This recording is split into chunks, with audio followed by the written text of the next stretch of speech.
Shalom, salam jumpa lagi para sahabat Duk in Altum yang dikasihi Yesus Kristus. Marilah kita siapkan hati dan pikiran kita untuk mendengar dan merenungkan sabda Tuhan. Dalam nama Bapa dan Putra dan Roh Kudus. Amin. Sabda Tuhan hari ini diambil dari Injil Lukas bab 11 ayat 27 dan 28. Ketika Yesus masih berbicara, berserulah seorang perempuan dari antara orang banyak dan berkata kepadanya, "Berbahagialah ibu yang telah mengandung engkau dan susu yang telah menyusui engkau." Tetapi ia berkata, "Yang berbahagia ialah mereka yang mendengarkan firman Allah dan yang memeliharanya." Demikianlah sabda Tuhan. Terpujilah Kristus. Dalam nama Bapa dan Putra dan Roh Kudus. Amin.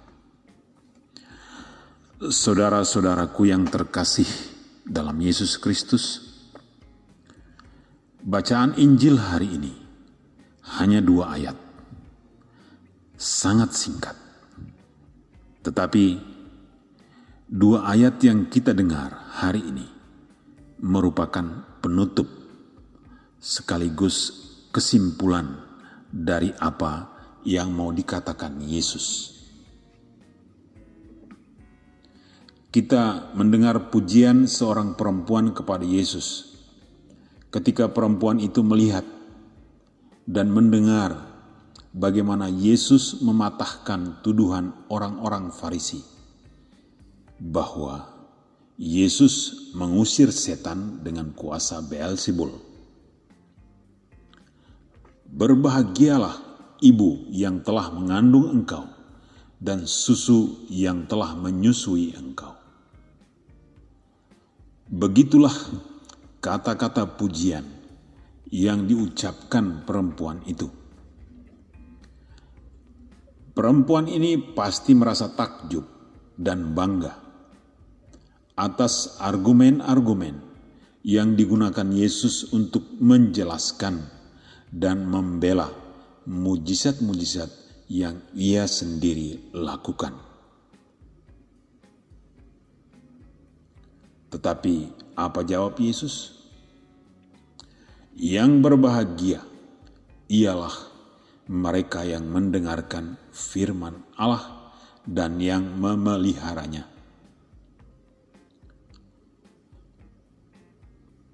Pada perikop dan ayat-ayat sebelumnya yang kita baca pada Injil hari kemarin, diceritakan bahwa Yesus mengusir setan yang membisukan. Setelah setan itu diusir, maka orang bisu itu dapat berbicara lagi. Tetapi Yesus mengingatkan, apabila roh jahat keluar dari manusia, ia pun mengembara ke tempat-tempat yang tandus mencari perhentian. Dan karena ia tidak mendapatnya, ia berkata, "Aku akan kembali ke rumah yang telah kutinggalkan itu."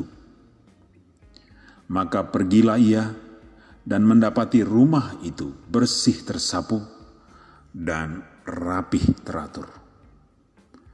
Lalu ia keluar dan mengajak 7 roh lain yang lebih jahat daripadanya, dan mereka masuk dan berdiam di situ. Maka akhirnya keadaan orang itu lebih buruk daripada keadaan semula. 3 ayat ini, Lukas 11 ayat 24, 25, dan 26, merupakan peringatan atau wanti-wanti dari Yesus, agar setelah roh itu diusir, apakah yang harus kita perbuat. Rumah itu bersih, tersapu, dan rapi teratur. Rumah yang dimaksudkan Yesus di sini adalah hati dan pikiran manusia. Rupanya setelah setan itu diusir,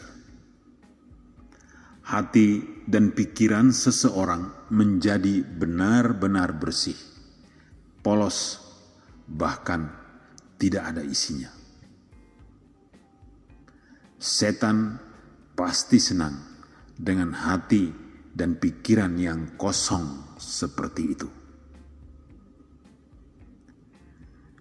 Dia akan segera kembali lagi ke hati dan pikiran yang kosong itu, kalau hati dan pikiran itu tidak terlebih dahulu diisi dengan hal-hal yang baik.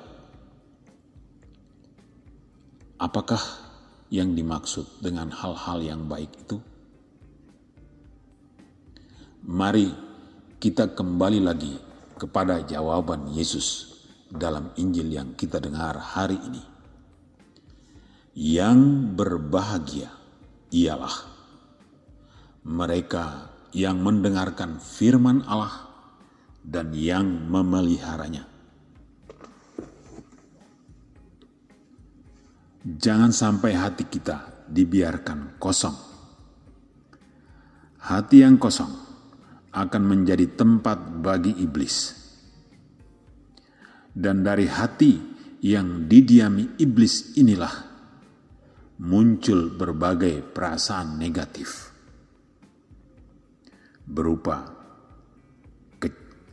kecemasan, ketakutan, kemarahan, kebencian, iri, dendam, dan lain-lain yang akan merusak diri seseorang.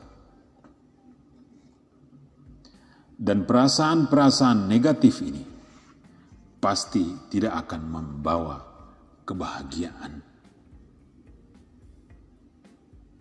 Sekarang kita akan mengerti apa kata-kata Yesus. Yang berbahagia ialah mereka yang mendengarkan firman Allah dan yang memeliharanya. Kebahagiaan akan didapat. Kebahagiaan akan dialami bila kita mendengar dan memelihara firman Tuhan. Memelihara firman Tuhan berarti berusaha untuk memahami dan mewujud nyatakan firman itu dalam praktek kehidupan kita sehari-hari. Dengan demikian, ketika setan mau kembali lagi ke rumah kita, ketika setan mau kembali lagi ke rumah hati kita, dia akan mendapati bahwa rumah itu tidak kosong, tetapi sedang dijaga oleh Yesus sendiri. Karena dia adalah firman Allah itu sendiri.